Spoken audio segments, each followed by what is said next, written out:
السلام عليكم ورحمة الله تعالى وبركاته.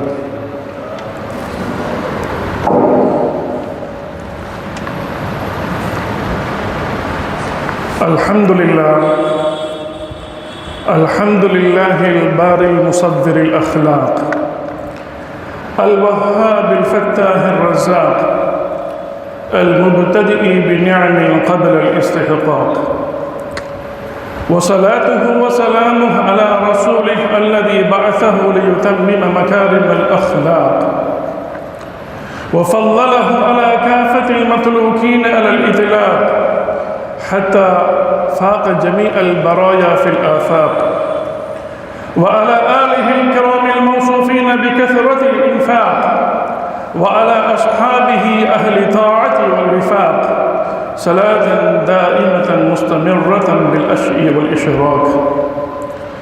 أما بعد، فقد قال الله تعالى في محكم التنزيل وفي القرآن العظيم: أعوذ بالله من الشيطان الرجيم، فضل بسم الله الرحمن الرحيم: وأنفقوا مما رزقناكم من قبل أن يأتي أحدكم الموت فيقول ربي لولا أخرتني إلى أجل قريب فأصدق وأكن من الصالحين، ولن يؤخر الله نفسا إذا جاء أجلها والله خبير بما تعملون. صدق الله العظيم.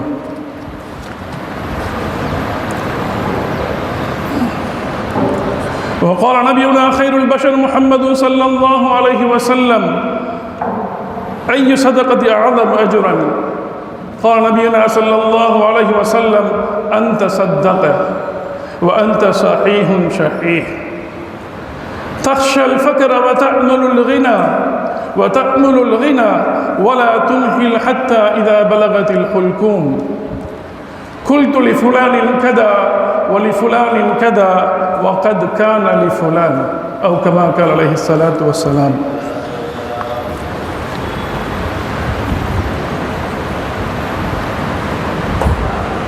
எல்லாம் வல்ல ஏக இறைவனாம் ஒருவனை போற்றி, ஏந்தல் கரீம் ஸல்லல்லாஹு அலைஹி வஸல்லம் அவர்கள் மீது நல் ஆசிகள் வேண்டி, இன்னும் சஹாபாக்கள், தாபிஈன்கள், தபஅ தாபிஈன்கள், இமாம்கள், முஹத்திஸீன்கள், முஃபஸ்ஸிரீன்கள், உலமாக்கள், குதுபார்கள் அனைவர்களின் ஆசிகள் வேண்டியவனாக ஆரம்பம் செய்கின்றேன்.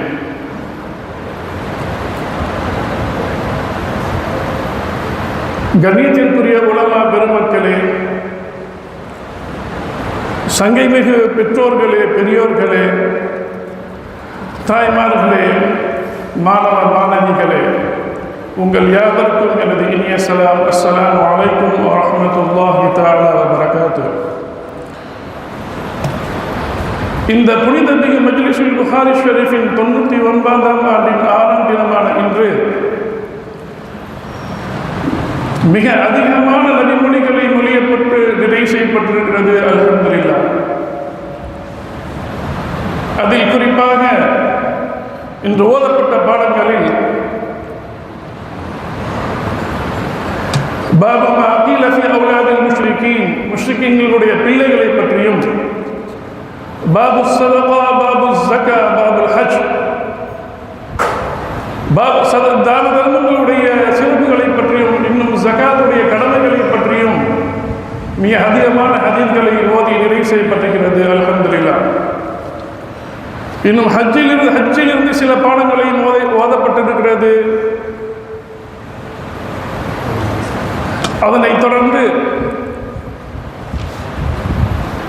இந்த சதகாவையும் ஜகாத்தையும் நாம் எவ்வாறு கொடுக்க வேண்டும், அதன் சிறப்புகளையும் பற்றியும் நான் நினைவுபடுத்திக் கொள்ளலாம் என்பதாக நான் ஆசைப்படுகிறேன். வல்ல ரஹ்மான் அதுக்குடைய தௌஃபீக்கை நம் யாவருக்கும் தந்தருள் புரிவானாக. அதனை எளியதாக கேட்கக்கூடிய பாக்கியத்தையும் நம் யாவருக்கும் தந்தருள் புரிவானாக. ஆமீன். அன்பானவர்களே, அல்லாஹ் ஜல்ல ஷானஹு தஆலா அவன் அருமறையாம் திருமறையில் கூறுகின்ற சமயத்தில் وَأَنْفِقُوا مِمَّا رَزَقْنَاكُمْ مِنْ قَبْلِ أَنْ يَأْتِيَ أَحَدَكُمُ الْمَوْتُ, உங்களுக்கு மரணம் வருவதற்கு முன்பாக அல்லாஹ் எதனை உங்களுக்கு தந்தானோ அதனை நீங்கள் செலவு செய்து கொள்ளுங்கள் என்பதாக அல்லாஹ் அவனுடைய வான்மறையில் அருள்வான்.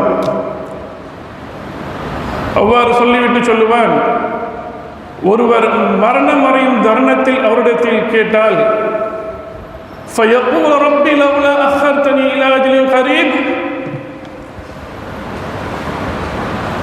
யா அல்லாஹ், நீ எனக்கு இன்னும் சற்று நேரத்தை தாமதப்படுத்தி தரமாட்டாயா என்று அந்த மனிதர் கேட்பார். فَأَصَدَّقَ وَأَكُنْ مِنَ الصَّالِحِينَ, நீ அவ்வாறு தந்தால் நான் என்னிடத்தில் இருக்கக்கூடிய அனைத்து தான தர்மங்களையும் செய்துவிட்டு இந்த சாலிஹீன்களோடு நான் வந்து சேர்ந்துடுவேன் என்பதாக அல்லாஹ் நமக்கு அவனுடைய வான்முறையில் கூறி காட்டுவான்.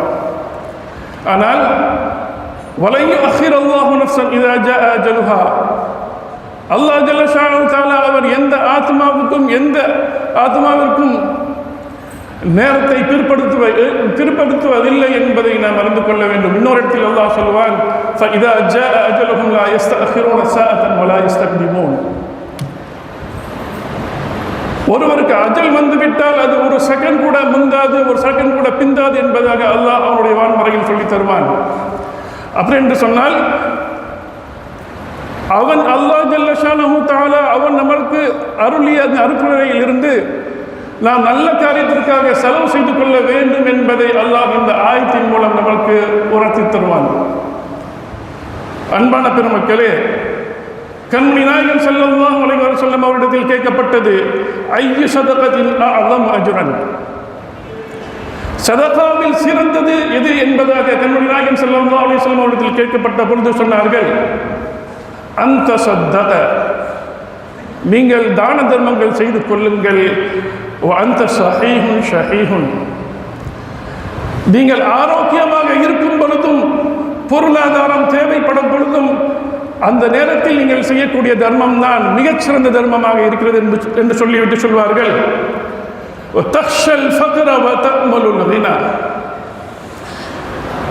வறுமையை பயந்தும் பொருளாதாரத்தை எதிர்பார்த்து இருக்கும் சமயத்தில் நீங்கள் கொடுக்கக்கூடிய அந்த தர்மம் தான், அந்த தான தர்மம் தான், அந்த சதகா தான் மிக ஏற்றமாக இருக்கிறது என்பதாக கண்மணி நாயகம் ஸல்லல்லாஹு அலைஹி வஸல்லம் சொல்லித் தருவார்கள். அதை தொடர்ந்து சொல்வார்கள், வலா துஹ்மில், நீங்கள் அதனை தாமதப்படுத்தாதீர்கள், அந்த சதகாவை நீங்கள் தாமதப்படுத்தாதீர்கள் என்று சொல்லிவிட்டு சொல்வார்கள், ஹத்தா இதா பலகத்தில் ஹுல்கூம், அது உங்களுடைய தொண்டைக்குள்ளே அடையும் வரையிலும், அந்த மவுத் உங்களுடைய தொண்டைக்குள்ளே அடையும் வரையிலும் நீங்கள் அந்த சதகாவை கொடுக்காமல் தாமதப்படுத்தி விட்டு பின்பு சொல்கிறீர்கள், கூல்து லி ஃபுலானின் கதா ஒலி ஃபுலானின் கதா, இவருக்கு இவ்வளவு கொடு அவருக்கு அவ்வளவு கொடு என்பதெல்லாம் சொல்கிறீர்கள்.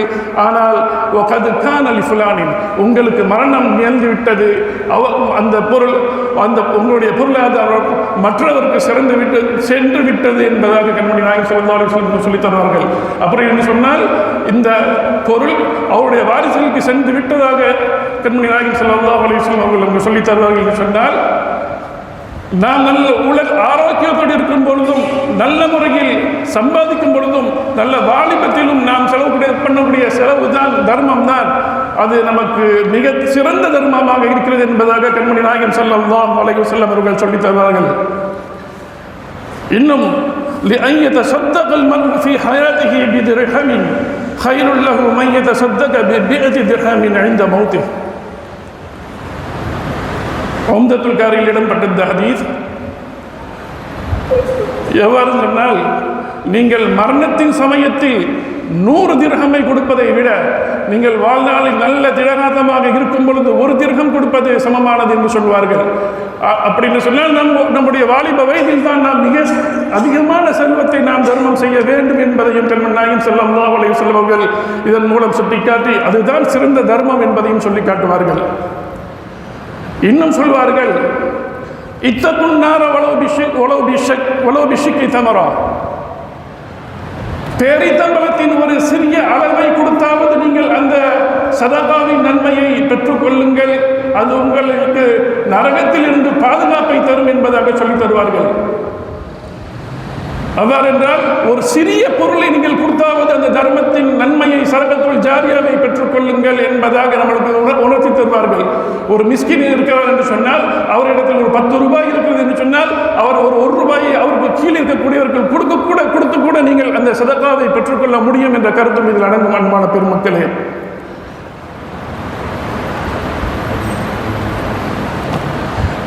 ஒரு முறை ஐஷா ரலியல்லாஹு தஆலா அன்ஹாவிடத்தில் ஒரு பெண்மணி வந்தார்கள். 2 மகள்களோடு வந்தார்கள். வந்த பொழுது அவர்கள் சதகாவை கேட்ட பொழுது அன்னை ஐஷா ரலியல்லாஹு தஆலா அவர்கள் வீட்டில் இருந்ததே ஒரே ஒரு பேரித்தம்பலம் தான். அந்த பேரித்தம்பலத்தை அந்த பெண்ணிடத்தில் கொடுத்து விட்டார்கள். அந்த பெண் அதனை சாப்பிடாமல் அந்த பெண் அந்த 2 மகளுக்கும் 2 பாதியாக பிரித்து அதனை கொடுத்து விட்டார்கள். பின்பு அவர்கள் சென்று விட்டார்கள். கண்மணி நாயகம் ஸல்லல்லாஹு அலைஹி வஸல்லம் அவர்கள் வந்த பொழுது இந்த நடந்த சம்பவத்தை எடுத்துச் சொல்லி அவர்களும் பட்டினியாக வீட்டில் இருந்தார்கள் என்று சொன்னால், இந்த சதகாவை நாம் அந்த அளவிற்கு முக்கியத்துவம் கொடுத்து செய்ய வேண்டும், தான தர்மத்தை நாம் அவ்வளவு முக்கியத்துவமாக நாம் செயல்படுத்த வேண்டும் என்பதை உணர்த்தி காட்டினார்கள் ஐஷா ரலியல்லாஹு தஆலா அவர்கள். ஒருமுறை கண்மணி நாயகம் ஸல்லல்லாஹு அலைஹி வஸல்லம் அவர்கள் சஹாபாக்கள் இடத்தில் சொன்னார்கள், நீங்கள் சதகா செய்து கொள்ளுங்கள், தான தர்மங்கள் செய்து கொள்ளுங்கள் என்பதாக சொன்ன பொழுது அந்த சஹாபாக்கள் கடை வீதிக்கு பஜாருக்கு சென்று அவர்கள் மூட்டையெல்லாம் தூக்கி சுமந்து அதில் வரக்கூடிய வருமானத்தையும் கூட அந்த சதகாவாக தான தர்மங்களாக செலவழித்து விட்டார்கள் என்று சொன்னால், மிக கடினமாக உழைத்தும் கூட நீங்கள் அந்த சதகாவை செய்து கொள்ளுங்கள் என்பதை மிகவும் வலியுறுத்தி அந்த சதகாவை செய்ய சொன்னார்கள் என்று சொன்னால், அதில் மிகப்பெரிய நம்மளுக்கு ஒரு நன்மை இருக்கிறது. அதற்காக தான் அவர்களுக்கு சொன்னார்கள், அந்த சதகத்துல் ஜாரியா என்ற அந்த நன்மை நம்மளுக்கு நீடித்த நன்மை கிடைக்கும் என்ற எண்ணத்திலே கண்மணி நாயகம் ஸல்லல்லாஹு அலைஹி வஸல்லம் அவர்கள் நமக்கு சொல்லித் தந்தார்கள். அபூ ஹுரைரா ரலியல்லாஹு அன்ஹு அவர்கள் சொல்வார்கள், கண்மணி நாயகம் ஸல்லல்லாஹு அலைஹி வஸல்லம் அவர்கள் சொல்வதை நான் கேட்டிருக்கிறேன். ஒரு மனிதர் சதகாவை கொடுக்க நாடி அவருடைய பொருளாதாரத்தை இரவில் எடுத்துச் செல்கிறார். அதனை ஒரு திருடனிடத்தில் கொடுத்து விடுகிறார். அப்பொழுது காலையில் மக்கள் எல்லாம் பேசிக்கொண்டார்கள், எவ்வாறு இந்த சதகா அந்த திருடனிடத்தில் கிடைத்தது என்பதாக சொல்ல பொழுது, فقال اللهم لك الحمد لتصدق بصدقتنا لتصدقن بصدقتنا. அவர் அல்லாஹ்வை புகழ்ந்து விட்டு அவர் சொல்வார், அவருடைய எண்ணத்தால் நல்ல எண்ணத்தால் சொல்வார், நான் மீண்டும் இந்த சதகாவை கொடுப்பேன் என்று எண்ணி 2வது நாளும் அதே போன்று அவர் அந்த பொருளாதாரத்தை எடுத்துக்கொண்டு இரவில் சென்ற பொழுது அதனை ஒரு விபச்சாரி இடத்தில் கொடுத்து விட்டார். அன்பான பெருமக்களை நன்றாக கவனிக்க வேண்டும். ஒரு விபச்சாரி இடத்தில் கொடுத்து விட்டார். அதற்கும் மக்கள் எல்லாம் பேசிக்கொண்டார்கள், எவ்வாறு இந்த விபச்சாரி இடத்தில் இந்த பணம் சதகா வந்து சேர்ந்தது என்பதாக அவர்கள் பேசிக்கொண்ட பொழுது அதுக்கும் அவர் அல்லாஹ் லக்கல் ஹம்து அலா ஜானியா, அல்லாஹ் அவர் புகழ்ந்து விட்டு மீண்டும் சொன்னார், லதஸத்தகன் பிஸதகத்தின், நான் மறுநாளும் அந்த சதகாவை செய்வேன் என்ற நல் எண்ணத்துடன் அந்த நபர் சொன்ன பொழுது சொல்லிவிட்டு மீண்டும் 3வது நாளும் அவர் அந்த பொருளாதாரத்தை இரவில் எடுத்த பொழுது எடுத்துக்கொண்டு செல்லும் பொழுது அவர் ஒரு பணக்காரிடத்தில் அந்த சதகாவை கொடுத்து விட்டார். அன்பான பெருமக்களை நன்றாக கவனிக்க வேண்டும். அவர் ஒரு பணக்காரிடத்தில் இந்த சதகாவை கொடுத்து விட்டார். கண்மணி நாயகம் ஸல்லல்லாஹு அலைஹி வஸல்லம் சொல்லித் தருவார்கள், இவருடைய சதகா ஏற்றுக்கொள்ளப்பட்டது, இவருடைய எண்ணத்திற்காக அந்த சதகா ஏற்றுக்கொள்ளப்பட்டது என்று சொல்லிவிட்டு சொல்வார்கள், ஆரம்பமாக அந்த திருடனுக்கு கொடுக்கப்பட்ட சதகாவோ அவர் திருந்துவதற்காக கொடுத்திருக்கலாம், அந்த ஜானியா அந்த விபச்சாரிக்கு கொடுக்கப்பட்ட சதகாவோ அவளுடைய வாழ்க்கையை திருத்திக் கொள்வதற்காக கொடுத்திருக்கலாம். ஏன் இந்த பணக்காரத்திற்கு சென்று என்று சொன்னால், அல்லாஹ் ஜல்ல ஷானஹு தஆலா அவனுக்கு பணத்தை கொடுத்து அவனை பணக்காரனாக ஆக்கி அவன் எவருக்கும் கொடுக்காமல் அவர் தனக்குத்தானே ஆக்கி கொண்டதை அவரை நினைவூட்டி அவரை கொடுக்க சொல்வதற்காக அந்த பணம் அவரிடத்தில் சென்றிருக்கலாம் என்பதாக கண்மணி நாயகம் ஸல்லல்லாஹு அலைஹி வஸல்லம் சொல்லித் தருவார்கள். இதன் மூலம் நமக்கு நாம் என்ன எண்ணுகிறோமோ அந்த எண்ணத்தை பொறுத்து அல்லாஹ் நம்மளுக்கு நன்மை தருகிறான் என்பதை நீங்கள் மனதில் ஆழமாக படுத்திக் கொள்ள வேண்டும். இன்னும் யாருக்கு வேண்டுமானாலும், எப்பொழுது வேண்டுமானாலும், எந்த நற்காரியத்துக்கு வேண்டுமானாலும், எவ்வளவு வேண்டுமானாலும், எந்த நேரத்தில் வேண்டுமானாலும் நாம் இந்த சதகாவை நிறைவேற்ற முடியும் என்பதற்கும் இந்த ஹதீஸ் ஆதாரமாக இருக்கிறது. அன்பான பெருமக்களே, கண்மணி நாயகம் ஸல்லல்லாஹு அலைஹி வஸல்லம் அவர்கள் சொன்னார்கள், மா மின் யௌமின் யுஸ்பிஹுல் இபாத் இல்லா மலக்கானி யன்சிலான். ஒவ்வொரு நாளும் 2 மலக்குமார்கள், வானவர்கள் வானத்தில் இருந்து பூமிக்கு இறங்குகிறார்கள். அவர்கள் ஒருவர் சொல்லுகிறார், فيقول أحدهما اللهم أعطي منفقا خلفا ويقول الآخر اللهم أعطي منفقا ممسكا تلفا. முதலாவது வானவர் துஆ கேட்கிறார்கள். இந்த தர்மத்தை செய்து கொடுப்பவரை பார்த்து சொல்கிறார்கள், யா அல்லாஹ், இவன் உன்னுடைய பாதையில் மிக அதிகமாக தர்மம் செய்து கொண்டே இருக்கிறார், நீ அவருக்கு உன்னுடைய பரக்கத்தை அள்ளி அள்ளி கொடு என்பதாக அந்த வானவர் துஆ கேட்க இந்த வானவர் ஆமீன் என்று சொல்கிறார். இரண்டாவது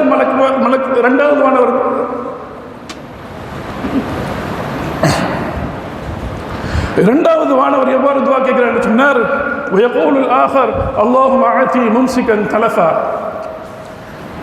நயவஞ்சகர்களை பொறுத்து யார் சதகா தான தர்மங்கள் செய்யாமல் இருக்கிறார்களோ, அல்லாஹ் அவர்களுக்கு கொடுத்ததை மற்றவர்களுக்கு கொடுக்காமல் அவர்கள் கணக்காக ஆக்கி கொண்டார்களோ, அவர்களை பார்த்து இந்த மலக்கு கேட்கிறார், யா அல்லாஹ், இந்த மனிதரோ யாருக்கும் ஒன்றும் கொடுக்கவில்லை, ஆகையால் உன் பொருத்தத்தில் இருந்து நீ அவருக்கு அதனை நிறுத்திவிடு என்பதாக அந்த மலக்கு துஆ கேட்க இந்த மலக்கு ஆமீன் என்று சொல்கிறார்கள். அப்படி என்று சொன்னால் நாம் எந்த மலக்கின் ஆமீன் நமக்கு வேண்டும் என்பதை சற்று நீங்கள் ஆழமாக தெரிந்து கொள்ளுங்கள். ஒவ்வொரு நாளும் சிறிய தர்மத்தை கொடுத்து விடுங்கள். அந்த மலக்கின் துஆவோடு நமது அந்த தர்மமும் இணைந்து மிகப்பெரிய பரக்கத்தை நமக்கு தரும் என்பதில் கண்மணி நாயகம் ஸல்லல்லாஹு அலைஹி வஸல்லம் அவர்கள் நமக்கு சொல்லித் தருவார்கள். அன்பான பெருமக்களே, அதே போன்று ஒரு முறை ஆயிஷா ரலியல்லாஹு தஆலா அன்ஹா அவர்கள் ஒரு ஆட்டை சதகா செய்வதற்காக நேர்ந்து அந்த ஆட்டை சதகா செய்கிறார்கள். அதில் இருந்த அனைத்து இறைச்சிகளையும் ஆயிஷா ரலியல்லாஹு தஆலா அன்ஹா அவர்கள் அந்த சதகா செய்து விட்டார்கள். ஆனால் கண்மணி நாயகம் ஸல்லல்லாஹு அலைஹி வஸல்லம் அவர்களுக்கு பிடித்தது அந்த ஆட்டின் முன்கால் சந்தில் ரொம்ப பிடிக்குமா, அந்த சந்து. அந்த கரையிலிருந்து ஒரே ஒரு பீஸை மட்டும், ஒரே ஒரு துண்டை மட்டும் எடுத்து வைத்துக் கொண்டார்கள். பின்பு கண்மணி நாயகம் ஸல்லல்லாஹு அலைஹி வஸல்லம் அவர்கள் வந்த பொழுது அவர் சொன்னார்கள், நான் இந்த ஆட்டின் அனைத்து இறைச்சிகளையும் கொடுத்து விட்டேன், இந்த ஒன்றுதான் மிச்சம் என்று கண்மணி நாயகம் ஸல்லல்லாஹு அலைஹி வஸல்லம் அவர்களிடத்தில் ஆயிஷா நாயகி சொன்னார்கள். கண்மணி நாயகம் ஸல்லல்லாஹு அலைஹி வஸல்லம் அவர்கள் என்ன சொன்னார்கள் தெரியுமா? யா ஆயிஷா, நீங்கள் கொடுத்தது எல்லாமே மிச்சம்தான், அது அவனிடத்தில் நம்மளுக்கு சேர்ந்து விட்டது, அவனிடத்தில் நன்மை நம்மளுக்கு கிடைத்து விட்டது, இது நம்மளுக்கு அடிஷனலாக எக்ஸ்ட்ராவாக ஒன்று இருக்கிறது என்று சொன்னார்கள். சொன்னால் அனைத்தையும் நீங்கள் அவருக்காக தர்மம் செய்திருந்தால் அது அனைத்து நன்மையும் நமக்கு அங்கு கிடைத்திருக்கும் என்பதை கண்மணி நாயகம் ஸல்லல்லாஹு அலைஹி வஸல்லம் அவர்கள் உணர்த்தி காட்டினார்கள் என்று சொன்னால் அந்த தர்மத்தை அந்த அளவிற்கு நாம் செய்ய வேண்டும் என்பதை நமக்கு உணர்த்தி காட்டுவார்கள்.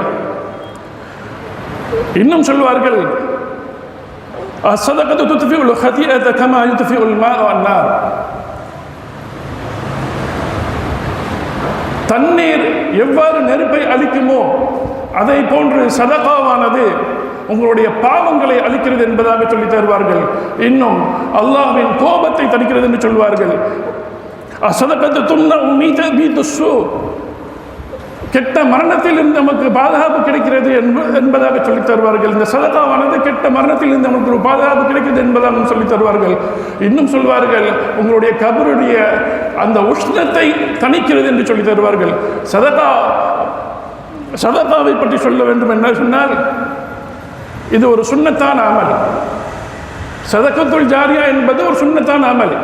அந்த சுன்னத்தான அமலுக்கு இவ்வளவு பெரிய நன்மை கண்மணி நாயகம் ஸல்லல்லாஹு அலைஹி வஸல்லம் அவர்கள் தந்திருக்கிறார்கள் என்று சொன்னால், அவன் அல்லாஹ் ஜல்ல ஷானஹு தஆலா கடமையாக்கின அந்த ஜகாத்திற்கு எவ்வளவு நன்மை இருக்கும் என்பதை சற்று சிந்தித்து பாருங்கள். அன்பான பெருமக்களே, சதகத்துல் ஜாரியா என்பது நீடித்த நன்மை, அது நமக்கு வந்து கொண்டே இருக்கும். நமது கண்மணி நாயகம் ஸல்லல்லாஹு அலைஹி வஸல்லம் சொன்னார்களே, மூன்று விஷயங்கள் தான் நம்மை வந்து அடைந்து சேரும், மற்ற அனைத்தும் சென்றுவிடும். அதில் ஆரம்பமாக சொன்னது சதகத்துல் ஜாரியாவை, இரண்டாவது சொன்னது இல்முன் யன்தஃபிஉ பிஹ், பிரயோஜனமான இல்மை சொன்னார்கள். மூன்றாவதாக வலதுன் சாலிஹ், நல்ல பிள்ளைகள் என்று சொன்னார்கள். இந்த சதகத்துல் ஜாரியாவிற்கு இவ்வளவு பெரிய நன்மை கண்மணி நாயகம் ஸல்லல்லாஹு அலைஹி வஸல்லம் உங்களுக்கு கொடுத்திருக்கிறார்கள் என்று சொன்னால், அல்லாஹ் ஜல்ல ஷானஹு தஆலா அவன் கடமையாக்கின அந்த ஜகாத்திற்கு எவ்வளவு நன்மை அவன் வைத்திருப்பான் என்பதை சற்று சிந்தித்து பாருங்கள். அன்பான பெருமக்களே, சதக்காவையும் ஜகாத்தும் ஒன்றல்ல. அன்பான வாலிப பெருமக்களை நீங்கள் நன்றாக புரிந்து கொள்ள வேண்டும். சதக்கா என்பது ஒரு சுன்னத்தான அமல், ஜகாத் என்பது ஒரு கடமையான அமல். சதக்காவும் ஜகாத்தும் ஒரே தட்டில் நம்ம வைத்து பார்க்க முடியாது. அல்லாஹ் ஜல்ல ஷானஹு தஆலா இந்த தொழுகையை எவ்வாறு நமக்கு கடமையாக்கி இருக்கிறானோ, நோன்பை விட்டால் எவ்வளவு பாவமோ, உடல் சக்தி இருந்தும் பொருள் சக்தி இருந்தும் நாம் ஹஜ்ஜுக்கு செல்லவில்லை என்று சொன்னால் எவ்வளவு பெரிய பாவமோ, அதை போன்று இந்த ஜகாத்தை நாம் நிறைவேற்றாவிட்டால் நிச்சயம் அல்லாஹ்விடத்தில் குற்றவாளிகள் என்பதை மனதில் ஆழமாக பதித்துக் கொள்ளுங்கள். சதகாவை கொடுத்தாலும் நன்மை, கொடுக்காவிட்டாலும் நன்மை இல்லை, பாவமும் இல்லை. ஆனால் அது உங்கள் எண்ணத்திற்கு ஏற்ப அந்த நன்மை கிடைக்கும். எவ்வாறு உங்கள் மனதிற்கு ஏற்ப அந்த நன்மை கிடைக்கும் என்றால், நீங்கள் இப்பொழுது ஒருவர் சதகா கேட்கிறார் என்று சொன்னால் அந்த நேரத்தில் நம்மளுக்கு கொடுக்க வேண்டும் என்ற அந்த விருப்பம் இருக்கிறது. ஆனால் அந்த நேரத்தில் நம்ம இடத்தில் பணம் இல்லை, பொருளாதாரம் இல்லை என்று சொன்னால் அந்த எண்ணத்திற்கு வல்ல ரஹ்மான் அந்த சதகத்துல் ஜாரியாவின் நன்மை தந்து விடுவான். ஆனால் இந்த ஜகாத் ஒரு கடமையான அமல். வல்ல ரஹ்மான் நம்மளுக்கு பணத்தை தந்து அவன் ஒரு நிசாபை அளவை நிர்ணயித்து அந்த பணத்தை மற்றவர்களுக்கு கொடுக்க சொல்லியிருக்கிறான். அந்த பணத்தை கொடுக்காமல் நாம் தவிர்த்தால் அது நிச்சயம் குற்றமாக அமைந்து விடும். அன்பான பெருமக்களே, அந்த ஜகாத் அவனே அந்த அளவை நிர்ணயித்து அவனே யாருக்கு கொடுக்க வேண்டும் என்பதையும், எவ்வளவு கொடுக்க வேண்டும் என்பதையும், எதிலிருந்து கொடுக்க வேண்டும் என்பதையும் வல்ல ரஹ்மான் அவனே நிர்ணயித்து அவனே நமக்கு கடமையாக்கி தந்தான். இந்த ஜகாத்தானது ஹிஜ்ரி 2 கடமையாக்கப்பட்ட பிறகு கண்மணி நாயகம் ஸல்லல்லாஹு அலைஹி வஸல்லம் அவர்கள் தொடராக அந்த ஜகாத்தை பெற்று வந்தார்கள். அதன் பின் நாயகம் ஸல்லல்லாஹு அலைஹி வஸல்லம் உடைய வஃபாத் பின்பு சித்தீக்குல் அக்பர் நாயகம் அந்த ஜகாத்தை ஆட்சிக்கு வந்த பிறகு, சித்தீக்குல் அக்பருடைய அவர்களுடைய ஆட்சி வந்த பிறகு 5 வக்தும் தொழுது கொண்டிருந்தவர்களில் சிலர் அந்த ஜகாத்தை கொடுப்பதற்கு மறுத்து விட்டார்கள். சித்தீக்குல் அக்பர் நாயகம் என்ன சொன்னார்கள் தெரியுமா? கண்மணி நாயகம் ஸல்லல்லாஹு அலைஹி வஸல்லம் அவர்கள் காலத்தில் ஜகாத் யாரெல்லாம் கொடுத்தார்களோ அவர்கள் ஒருவர் கூட சிறிய கயிற்றளவிற்கு கூட நீங்கள் தராவிட்டால் உங்களுடன் வாளை கொண்டு நான் போரிட்ட அந்த ஜகாத்தை பெறுவேன் என்று மிக கடினமாக சித்தீக்குல் அக்பர் நாயகம் சொல்லிவிட்டார்கள். அவ்வாறு சொல்லி அந்த ஜகாத்தை முறையாக பெற்றுக்கொண்டார்கள். எதற்கு இவ்வளவு கடினமாக சொன்னார்கள் என்று சொன்னால், அல்லாஹ் ஜல்ல ஷானஹு தஆலா அருமறையில் கூறுவான், யா அய்யுஹல்லதீன ஆமனூ அகீமுஸ் ஸலாத வ ஆத்துஸ் ஸகாத். இந்த தொழுகையோடு அல்லாஹ் அந்த ஜகாத்தை ஒப்பிட்டு கிட்டத்தட்ட 20க்கும் மேற்பட்ட இடத்தில் வல்ல ரஹ்மான் அவனுடைய அருள்மறையில் கூறுவான். ஆனால் ஒரே ஒரு இடத்தில் மட்டும் வைலுல் லில் முஷ்ரிகீன் அல்லதீன லா யு'தூன ஸகாத வ ஹும் பில் ஆখিরাতি ஹும் காஃபிரூன். அந்த ஜகாத்தை கொடுக்காதவர்களை முஷ்ரிக்கீன்களோடு ஒப்பிட்டு விட்டார். அன்பான பெருமக்களே, மிக கவனமாக இருக்க வேண்டும். நாம் அந்த ஜகாத் அந்த கடமையை நாம் செய்யவில்லை என்று சொன்னால் அல்லாஹ்விடத்தில் குற்றவாளியாகி விடுவோம் என்பதில் எந்தவித சந்தேகமும் இல்லை. பின்பு உமர் ரலியல்லாஹு தஆலா அன்ஹு காலத்திலும் அந்த ஜகாத்தை பெறப்பட்டது. அதன் பின் உஸ்மான் ரலியல்லாஹு தஆலா அன்ஹு காலம், அந்த காலத்திலும் ஜகாத்தை பெறப்பட்ட பொழுது ஜகாத்தை முழுமையாக அனைவரும் கொடுக்கக்கூடிய அந்த நிலைக்கு சென்று விட்டார்கள். அது நிரப்பமாக இருந்தார்கள், கொடுப்பவர்கள் நிரப்பமாக இருந்தார்கள், வாங்குவவர்கள் மிக குறைவாக ஆகிவிட்டார்கள் என்று சொன்னால் அன்றைய பொருளாதாரம் மிக சீராகவும் சிறப்பாகவும் அமைந்தது. ஏன் அவ்வாறு அமைந்தது என்று சொன்னால் அல்லாஹ்வின் கட்டளையை அவர்கள் பின்பற்றினார்கள். கண்மணி நாயகம் ஸல்லல்லாஹு அலைஹி வஸல்லம் அவர்கள் காலம் தொட்டு கிட்டத்தட்ட 22 to 23 ஆண்டு காலம் உதுமான் ரலியல்லாஹு ஆண்டு ஆட்சி வரையிலும் அந்த ஜகாத்தை முறையாக அனைவர்களும் கொடுத்த காரணத்தினால் அன்றைய பொருளாதாரம் மிகவும் சீராக இருந்தது என்று பெருமக்கள் எழுதுவார்கள்.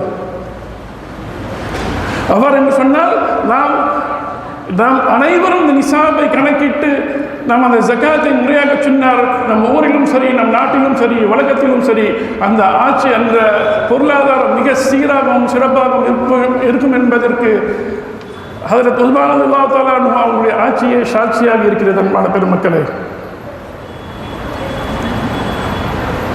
இன்னும் இந்த ஜகாத்தை பற்றி சொல்லும் பொழுது அல்லாஹ் ஜல்ல ஷானஹு தஆலா அவன் அந்த அளவை நிர்ணயித்து யாருக்கு கொடுக்க வேண்டும் என்பதை நிர்ணயித்து விட்டான். நம் ஷாஃபி இமாமின் படி கிட்டத்தட்ட இந்த ஜகாத் 87 கிராம், அதாவது 10.5 பவுன் அளவிற்கு அந்த தொகை நம் கையில் இருந்தால் ஒரு வருடத்திற்கு எந்த செலவும் இல்லாமல் அந்த தொகை கிட்டத்தட்ட 10 லட்ச ரூபான்னு எடுத்துக்கொள்ளுங்க. அந்த 10 லட்ச ரூபாய் நம்ம கையில் இருந்தால் நிச்சயம் அதற்கு ஜகாத் கடமையாகி விடும். அன்பான பெருமக்களே, உதாரணத்திற்கு இந்த வருடம் ரஜபரி 6 நம்மிடத்தில் அந்த 10 லட்சம் ரூபாய் இருக்குது என்று எடுத்துக்கொள்ளுங்கள். அந்த 10 லட்சம் ரூபாய் அப்படியே செலவாகாமல் அடுத்த ரஜபரி 5 வரைக்கும் இருந்தால் அடுத்த ரஜப் 6 உங்களுடைய பணம் அதில் இருந்து 25,000 ரூபாய் நீங்கள் மற்றவர்களுக்கு கொடுத்துவிட வேண்டும். அது உங்கள் பணம் அல்ல, அது ஜகாத்தான பணம். 10 லட்சம் ரூபாய்க்கு 25,000 ரூபாய் கொடுத்தே ஆக வேண்டும். 2.5% அல்லாஹ் கடமையாக்கி விட்டான். அந்த 2.5% கொடுத்தே ஆக வேண்டும். 1 கோடி ரூபாய் இருந்தால் 2 லட்சம் ரூபாய் கொடுத்தே ஆக வேண்டும். 10 கோடி ரூபாய் இருந்தால் 25 லட்சம் ரூபாய் கொடுத்தே ஆக வேண்டும். அது அடுத்த வருடம் அது உங்கள் பணமாக இருக்காது. அல்லாஹ் அவனை நமக்கு பணத்தை தந்து அவனை நம்மளை பணக்காரனாக ஆக்கி அவனை நம்மளை யாருக்கு கொடுக்க வேண்டும் என்பதையும் சொல்லிவிட்டால் நாம் நிச்சயம் அந்த பணத்தை அவர்களிடத்தில் சேர்த்துவிட வேண்டும். இல்லை என்றால் இது ஒரு கடன் என்று கூட சொல்வார்கள். அல்லாஹ் தந்த பணத்தை நாம் மிக விரைவாக அது ஜகாத்தை எட்டிவிட்டால் மிக விரைவாக நாம் கொடுத்து விட வேண்டியது நம்முடைய கடமையாக இருக்கிறது. அன்பான பெருமக்களே, இன்னும் கண்மணி நாயகம் ஸல்லல்லாஹு அலைஹி வஸல்லம் அவர்கள் சொல்லி தருவார்கள், இந்த ஜகாத்துடைய பணம் அடுத்த ஆண்டு நம்ம இடத்தில் அந்த 10 லட்சம் ரூபாய்க்கு 25,000 ரூபாய் நம்ம கையில் இருக்குது என்று சொன்னால் அடுத்த பிற ரஜப் 6 இருக்குது என்று சொன்னால் நீங்கள் அந்த பணத்தை உங்களுடைய பணத்தோடு கலந்து விட்டால் நிச்சயம் அந்த பணம் அழிந்து விடும் என்று சொன்னார்கள். மிக எச்சரிக்கையாக இருக்க வேண்டும். கண்மணி நாயகம் ஸல்லல்லாஹு அலைஹி வஸல்லம் சொல்லி தந்தார்கள், அந்த பணம் நிச்சயம் அழிந்து விடும் என்று சொன்னார்கள். இன்னும் பெருமக்கள் சொல்லி தருவார்கள், இப்பொழுது அந்த ரஜப் 6 நம்மளுக்கு அந்த ஜகாத் கடமையாகிவிட்டது என்று சொன்னால் நாம் என்ன செய்கிறோம்? 2 மாதம் கழித்து அல்லது 1 மாதம் கழித்து நோம்பில் ஜகாத்தை கொடுத்தால் நமக்கு நன்றாக இருக்கும் என்று நாம் நினைக்கிறோம். அதனால ஹைர், ஜகாத்தை நோம்பில் கொடுப்பது அதிகமான நன்மை தான், இல்லை என்று சொல்லவில்லை. ஆனால் நீங்கள் இந்த ரஜபில் கொடுக்க வேண்டிய ஜகாத்தை நீங்கள் முறையாக கொடுக்காமல் மரணித்து விட்டால் நீங்கள் குற்றவாளிகளாக மரணித்து விடுவீர்கள் என்பதை மனதில் ஆழமாக பதிந்து கொள்ளுங்கள். ஜகாத் என்பதை நீங்கள் ஒருவருக்கு கொடுக்க வேண்டிய அந்த பணம் அவர்களுக்கு போய் சேர வேண்டும். அல்லாஹ் யாருக்கு கொடுக்க வேண்டும் என்று சொல்லிவிட்டால் அவர்களுக்கு கொடுத்தே ஆக வேண்டும் என்பதை எந்த மாற்று கருத்தும் யாருக்கும் இருக்க முடியாது. இன்னும் கண்மணி நாயகம் ஸல்லல்லாஹு அலைஹி வஸல்லம் அவர்கள் சொல்லி தருவார்கள், லா யன்குஸு மாலி அப்தின் மின் ஸதகா. நீங்கள் ஜகாத்தை ஒவ்வொருவரும் கொடுத்தால், அந்த ஜகாத்தை கணக்கிட்டு ஒவ்வொருவரும் கொடுத்தால் அந்த பணம் செல்வம் குறையவே குறையாது என்பதாக சத்தியமிட்டு கண்மணி நாயகம் ஸல்லல்லாஹு அலைஹி வஸல்லம் அவர்கள் சொல்லி தருவார்கள் என்று சொன்னால் அந்த ஜகாத்துடைய விஷயத்தில் நாம் எவ்வாறு இருக்க வேண்டும் என்பதை சற்று சிந்தித்து பாருங்கள். அவன் சொன்னதை அவன் நமக்கு தந்து யாருக்கு கொடுக்க வேண்டும் என்று சொன்னானோ அவர்களுக்கு அந்த பணத்தை மிக விரைவில் நாம் அதை செலுத்தி விடுவதுதான் நமக்கு கடமையாக இருக்கிறது.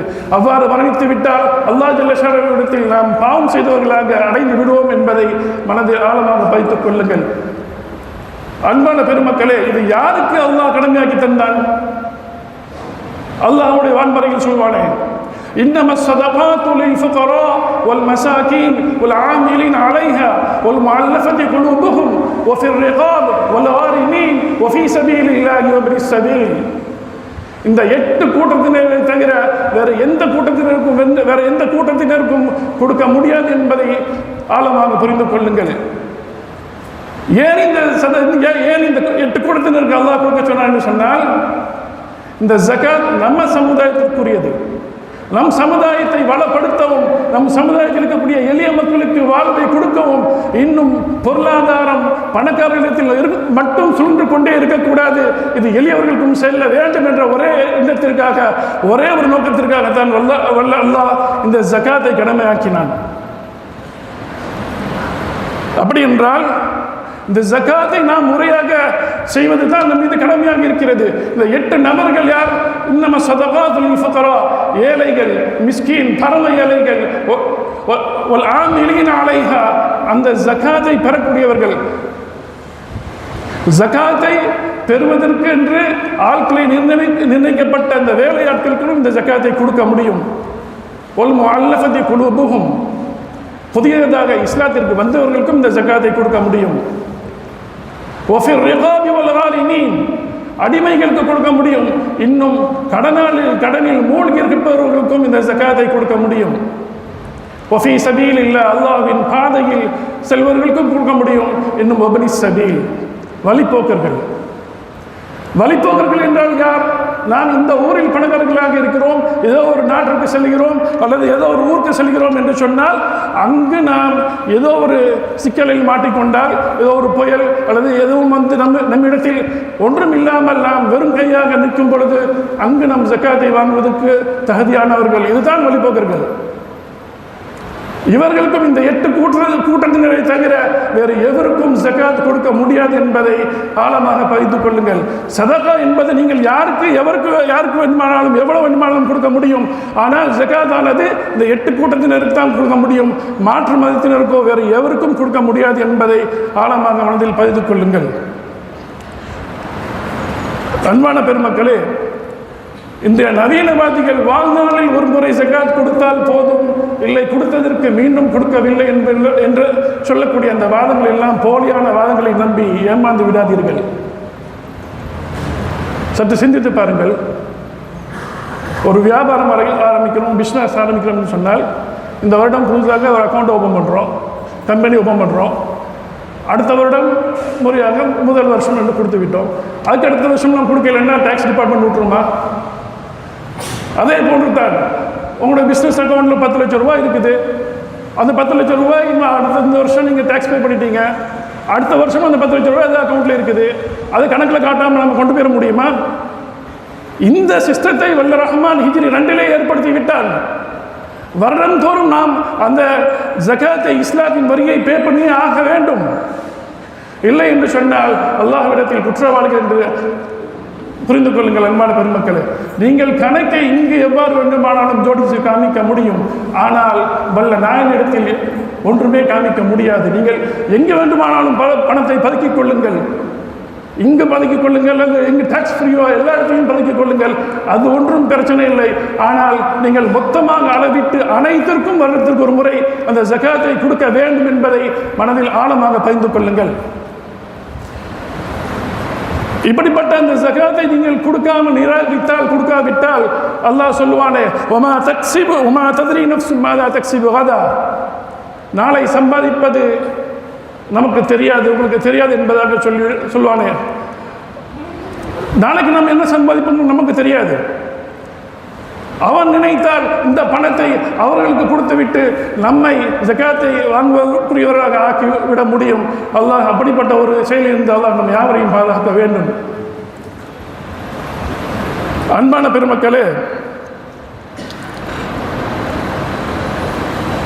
இந்த சதக்கத்துல் ஜாரியா என்பது பொருளாதாரத்தை கொடுப்பதும் சதக்கத்துல் ஜாரியா தான். அதை போன்று இல்மை கொடுப்பதும் சதக்கத்துல் ஜாரியா. இல்முன் யன்தஃபிஉ பிஹ், பிரயோஜனமான இல்மை கொடுப்பதும் சதக்கத்துல் ஜாரியா. ஒருவருக்கு உபகாரம் செய்தாலும் அது சதக்கத்துல் ஜாரியா. ஒருவரை பார்த்து ஒரு புன்முறுவல் சிரித்தால் கூட அது சதக்கத்துல் ஜாரியா. நாயகம் ஸல்லல்லாஹு அலைஹி வஸல்லம் சொல்லி தந்தார்கள். இன்னும் சொல்வார்கள், வகுஃப், மிகப்பெரிய சதக்கத்துல் ஜாரியா. இப்பொழுது நம்முடைய மதரசாக்கள் பள்ளிவாசல்கள் எல்லாம் நடைபெற்றுக் கொண்டிருக்கிறது என்று சொன்னால் அந்த ஒகுஃபின் மூலமாக வரக்கூடிய வருவாயில் தான் அந்த மதரசாக்களும் பள்ளிவாசல்களும் நடந்து கொண்டிருக்கிறது என்பதை நீங்கள் மறந்து விடாதீர்கள். அந்த ஒகுஃபை யாரும் நாடுவதில்லை. யார் யார் அந்த ஒகுஃபை செய்து கொண்டார்களோ அவர்களுக்கு அந்த நன்மை நீடோடி நன்மை சென்று கொண்டே இருக்கிறது. அவருடைய கபரில் பிரகாசமாக இருக்கிறார்கள் என்பதற்கு எந்தவித சந்தேகமும் இல்லை. அன்பான பெருமக்களே, அன்பான பெருமக்களே, இல்முன் யன்தஃபிஉ பிஹி, இது மிகப்பெரிய சதக்குல் ஜாரியா. உலக கல்வியை நீங்கள் கொடுங்கள், வேண்டாம் என்று சொல்லவில்லை, அதுவும் சதக்கத்துல் ஜாரியா தான். ஆனால் பிரயோஜனமான இல்மை கொடுக்கிறீர்களா என்பதை சற்று சிந்தித்துக் கொள்ளுங்கள். அல்லாஹ்விடத்தில் அலிஃப் லாம் மீம் என்று சொன்னால் தான் 30 நன்மை இருக்கிறது. ஏபிசிடி என்று சொன்னால் 0 நன்மை. ஆனால் அவன் சொன்னால் 0 நன்மை. அவனுடைய ஏற்றில் எழுதப்படக்கூடிய நன்மை உங்களுக்கு வேண்டும் என்று சொன்னால் நீங்கள் அலிஃப் லாம் மீம் சொல்லி ஆக வேண்டும், குர்ஆனை ஓதி ஆக வேண்டும். சற்று சிந்தித்து பாருங்கள். ஒரு காலம் இருந்தது, நம் பிள்ளைகள் எல்லாம் பள்ளிகள் என்றும் மக்தபுகள் என்றும் லெப்பைமார்கள் என்றும் ஒரு சிஸ்டம் இருந்தது. அந்த சிஸ்டம் இப்போது மொத்தமாக இல்லை என்று சொல்லும் அளவுக்குத்தான் நம்ம ஊர் சென்று கொண்டே இருக்கிறது. அன்பான பெருமக்களே, நன்றாக புரிந்து கொள்ளுங்கள். பிள்ளைகள் குர்ஆனை பார்த்து ஓத வேண்டும். இது மிகப்பெரிய சதக்கத்துல் ஜாரியா. இதை நீங்கள் கணக்கில் எடுத்துக்கொண்டே ஆக வேண்டும். நீங்கள் உலக கல்வியை படித்துக் கொடுங்கள், வேண்டாம் என்று சொல்லவில்லை. ஆனால் இப்படி ஒரு பிள்ளைகளுக்கு குர்ஆனை ஓதி கொடுப்பதற்கு ஒரு தளத்தை அமைத்துக் கொடுங்கள். இவ்வாறு என்று சொன்னால் உலக கல்வியின் மோகம் மிக அதிகமாக இருக்கிறது. காலையில் எழுந்தவுடன் பிள்ளைகள் எல்லாம் பள்ளிக்கூடத்திற்குத்தான் படையெடுத்து செல்கிறார்களே தவிர யாரும் குர்ஆனை எடுத்து செல்வதாக தெரியவில்லை. அன்பான பள்ளிக்கூட நிர்வாக பெருமக்களே, உங்களுக்கு ஒரு அன்பான வேண்டுகோள். இது ஒரு நல்ல தருணம் உங்களுக்கு. எவ்வாறு என்று சொன்னால், நீங்கள் பிள்ளைகள் எல்லாம் பள்ளிக்கூடத்தை தான் நாடி வருகிறார்கள். யாரும் பள்ளிக்கு ஓதுவதற்கு செல்லவில்லை, குர்ஆனை ஓதுவதற்கு செல்லவில்லை. நீங்கள் என்ன செய்யுங்கள் என்று சொன்னால், ஒரு ஸ்பெஷல் கிளாஸ், குர்ஆனிற்கென்று பார்த்து ஓத வேண்டும் என்று ஒரு ஸ்பெஷல் கிளாஸோ அல்லது உங்கள் சப்ஜெக்டோடு இணைத்து விடுங்கள். பிள்ளைகளுக்கு அது மிக பிரயோஜனமாக இருக்கும். அந்த பிள்ளைகள் குர்ஆனை ஓதுவதற்கு அந்த பிள்ளைகளுக்கு ஒரு வகுப்பை ஏற்படுத்தி கொடுத்து விடுங்கள். வருடத்திற்கு 5 ஜுஸு, 4th ஸ்டாண்டர்ட்ல ஆரம்பிங்க, இல்லை 3rd ஸ்டாண்டர்ட்ல ஆரம்பிங்க. வருஷத்திற்கு 5 ஜுஸு என்று நீங்கள் பிரித்து கொண்டு அந்த பிள்ளைகளுக்கு ஒரு கிளாஸாகவே 40 பேர் இருந்தாங்களா, 40 பேருக்குமே அந்த கிளாஸை நீங்கள் உருவாக்கி கொடுத்து விடுங்கள். அவ்வாறு அந்த கிளாஸை நீங்கள் உருவாக்கி கொடுத்தால் அந்த பிள்ளைகள் 10th முடித்து வரும்பொழுதோ அல்லது 11th முடித்து வரும்பொழுதோ அந்த குர்ஆனை பார்த்து ஓத தெரிந்தவர்களாக ஆகிவிடுவார்கள். எவ்வாறு உலக கல்வியை படிக்கிறார்களோ அவ்வாறு இந்த குர்ஆனையும் படித்து இறைக்கல்வியோடு வெளியே வருவார்கள் என்பதில் எந்தவித சந்தேகமும் இல்லை. அன்பான பெருமக்களே, நீங்கள் அந்த கிளாஸை மட்டும் ஏற்படுத்தி கொடுங்கள், அந்த அமைப்பை ஏற்படுத்தி கொடுங்கள். அது உங்களுக்கு மிகப்பெரிய சதக்கத்துல் ஜாரியா. இந்த ஸ்கூலை யார் உருவாக்குகிறார்களோ அவர்களுக்கு மிகப்பெரிய சதக்கத்துல் ஜாரியாக அமையும். இந்த நிர்வாக பெருமக்களுக்கும் மிகப்பெரிய சதக்கத்துல் ஜாரியாக உங்களது கபரில் வெளிச்சத்தை தந்து கொண்டே இருக்கும் என்பதில் எந்தவித சந்தேகமும் இல்லை. அன்பான பெருமக்களே, நீங்கள் அவ்வாறு ஒவ்வொரு கிளாஸிற்கும் ஒரு 5 ஜுஸு என்று முறைப்படுத்திக் கொண்டால் 10 மாதத்திற்கு 5 ஜுஸு, 2 மாதத்திற்கு 1 ஜுஸு, ஒரு நாளைக்கு வர அரை பேஜ் பிள்ளைகளுக்கு பார்த்து ஓதி கொடுங்கள். அது மிகப்பெரிய சதக்கத்துல் ஜாரியா. இதை மனதில் ஆழமாக பதிந்து கொள்ளுங்கள். நமது ஊரின் நிலைமை எல்லாம் மிக மோசமாக சென்று கொண்டிருக்கிறது. இந்த பிள்ளைகள் அனைத்து பிள்ளைகளும் நீங்கள் பள்ளியில் அந்த குர்ஆனை ஓத சொல்லி கொடுத்து விட்டால் நிச்சயம் அல்லாஹ் ஜல்ல ஷானஹு தஆலா அந்த குர்ஆனின் பொருட்டால் நம் ஊரில் ஏற்பட்டு இருக்கக்கூடிய அந்த பலாய் முசீபத்தான போதைப் பொருட்கள் போன்ற அனைத்திலிருந்தும் அந்த குர்ஆனிலிருந்து விடுதலை தருவான் என்பதில் எந்தவித சந்தேகமும் இல்லை. அன்பான பெருமக்களே, நிச்சயம் நீங்கள் இதை செய்யுங்கள். சற்று சிந்தித்து பாருங்கள். 11th படிக்கிறோம், 12th படிக்கிறோம், காலேஜ் செல்கிறோம் என்று சொன்னால் 12th படிப்பான் 11th புக்கை என்று எடுத்து பார்ப்பதில்லை. காலேஜ் போயிட்டா அந்த ஸ்கூலையே மறந்துடுறான். அந்த அளவுக்கு தான் படிப்பு இருக்குது. ஆனால் இந்த குர்ஆனை நீங்கள் கற்றுக் கொடுத்தால் இந்த பிள்ளைகள் இந்த குர்ஆனோடு தான் இறுதி வரையிலும் இருப்பார்கள் என்பதை, இந்த குர்ஆன் கிதாபை மட்டும்தான் தூக்கி சுமப்பார்களே தவிர அந்த 11th புக்கையோ 12th புக்கையோ யாரும் தூக்கி சுமக்க மாட்டார்கள் என்பதை மனதில் ஆழமாக தெரிந்து கொள்ளுங்கள். இப்படிப்பட்ட சதக்கத்துல் ஜாரியா உங்களுக்கு வேண்டும் என்று சொன்னால் நீங்கள் உங்கள் ஸ்கூலில், ஏனென்று சொன்னால் பிள்ளைகள் எல்லாம் ஸ்கூலை தான் நாடி வருகிறார்கள். இந்த ஸ்கூலில் இந்த சிஸ்டத்தை ஏற்படுத்துங்கள். பெற்றோர்களாகிய உங்களுக்கும் நான் சொல்லிக் கொள்வேன், அந்த பிள்ளைகள் வலதும் சாலிஹுன் ஆக வேண்டும் என்று சொன்னால் நீங்கள் அந்த குர்ஆன் பிள்ளைகளுக்கு கொடுக்க வேண்டும். அந்த பிள்ளைகளுக்கு நீங்கள் குர்ஆனை கொடுத்தால், தீனத்தை கொடுத்தால் தான் அந்த பிள்ளை வலதும் சாலிஹ் என்ற இடத்திற்கு வரும். அப்பொழுதுதான் அந்த பிள்ளைகளும் உங்களுக்காக துஆ செய்வார்கள் என்பதில் எந்தவித சந்தேகமும் கிடையாது. அன்பான பெருமக்களே, நீங்கள் அவ்வாறு இந்த ஸ்கூலில் இந்த சிஸ்டத்தை ஏற்படுத்தினால் நம் ஊரில் இருக்கக்கூடிய அனைத்து பிள்ளைகளும் பார்த்து வரக்கூடிய நிலையை பெற்று விடுவார்கள் என்பதை மிக தெளிவாக நாம் இங்கு அறிவித்து சொல்ல முடியும். அன்பான பெருமக்களே, சற்று கடினமாகத்தான் இருக்கும் நிர்வாக பெருமக்களுக்கு. மாற்று மத சகோதர பிள்ளைகளும் இருக்கத்தான் செய்வார்கள். அவர்களுக்கு என்ன செய்ய வேண்டுமோ அதை செய்து கொடுங்கள். நம் பிள்ளைகளுக்கு இதை ஒரு கம்பல்சரியாக இதை செய்தே ஆக வேண்டும், ஓதி ஆக வேண்டும் என்று ஒரு அரை பேஜை ஒரு நாள் நீங்கள் ஸ்டார்ட் பண்ணுங்கள். இன்ஷா அல்லாஹ் அந்த பிள்ளைகள் 10th முடித்து வரும்பொழுது முழு குர்ஆனையும் ஓத தெரிந்தவராக வருவார்கள். அது மிகப்பெரிய சதகத்துல் ஜாரியாவில் இணைந்து விடும் என்பதையும் தெளிவாக நான் இங்கு பதிவு செய்து கொள்வேன். வல்ல ரஹ்மான் அப்படிப்பட்ட ஒரு சிஸ்டத்தை, அப்படிப்பட்ட ஒரு நிலையை நம்ம ஊருக்கு ஏற்படுத்தி தருவானாங்க. ஏன் நான் இதை இவ்வளவு அழுத்தமாக சொல்கிறேன் என்று சொன்னால், எத்தனையோ பட்டதாரிகள், எத்தனையோ டாக்டரேட் வச்சிருக்காங்க, 2 டாக்டரேட் 3 டாக்டரேட் டாக்டராகவும் இருக்கிறார்கள். ஆனால் குர்ஆனை இப்பொழுதுதான் பார்த்து ஓத ஆரம்பிக்கிறார்கள். மிகவும் வேதனைப்படுகிறார்கள். அவர்கள் நாம் ஸ்கூல் காலத்தில் இதனை ஓதாமல் விட்டோம் என்று இப்பொழுது எண்ணுகிறார்கள். ஆனால் இந்த பிள்ளைகள் அந்த எண்ணத்திற்கு வந்துவிடக்கூடாது என்பதை நீங்கள் அதனை புரிந்து நீங்கள் இந்த சிஸ்டத்தை, இந்த ஒரு நிலையை நம்ம ஊரில் மாற்றி அமையுங்கள். நிச்சயம் நிச்சயம் இந்த ஊரிற்கும் நம் சமுதாயத்திற்கும் மிகப்பெரிய சேவையாக இருக்கும் என்பதில் எந்தவித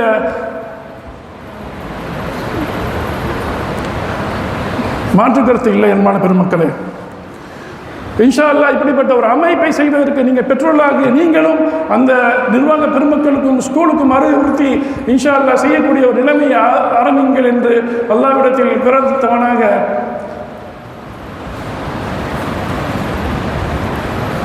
நீங்கள் அவ்வாறு செய்யாவிட்டால் இந்த பிள்ளைகள் நிச்சயம் வருங்காலத்தில் இந்த குர்ஆனை பார்த்து ஓதுவதற்கான ஒரு இடமே இல்லாமல் சென்றுவிடும் என்ற நிலைக்கு தள்ளப்படும் என்பதையும் மனதில் ஆழமாக பதித்து கொண்டு இன்ஷா அல்லாஹ் வல்ல ரஹ்மான் அப்படிப்பட்ட ஒரு சூழ்நிலையை நமக்கு ஏற்படுத்தி தருவானாக.